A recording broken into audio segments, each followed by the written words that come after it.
Hi everyone, the daily স্টারের বড় বড় বাক্যকে বাংলায় ভেঙে ভেঙে অনুবাদ করার এই শর্ট ভিডিওতে আপনাকে স্বাগতম। তো চলুন ভিডিও শুরু করা যাক। আজকের প্যারাগ্রাফটি এভাবে শুরু হয়েছে, উই নিড টু ইমপ্রুভ, অর্থাৎ আমাদেরকে উন্নত করতে হবে বা উন্নত করা প্রয়োজন দ্য কমিউনিকেশন স্কিলস, অর্থাৎ যোগাযোগ দক্ষতা of our children, adolescents and youth, অর্থাৎ আমাদের শিশু কিশোর এবং যুবকদের বাই ক্রিয়েটিং অপরচুনিটিস, অর্থাৎ সুযোগ সুবিধা সৃষ্টির মাধ্যমে ফর দেম, অর্থাৎ তাদের জন্য to learn one or more language, অর্থাৎ এক বা একাধিক ভাষা শেখার জন্য alongside অ্যাটেইনিং literacy in their mother tongue, অর্থাৎ তাদের মাতৃভাষায় সাক্ষরতা অর্জনের পাশাপাশি।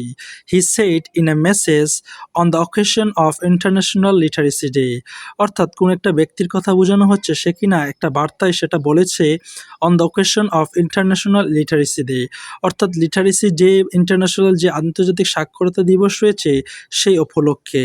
আশা করি বুঝতে পেরেছেন।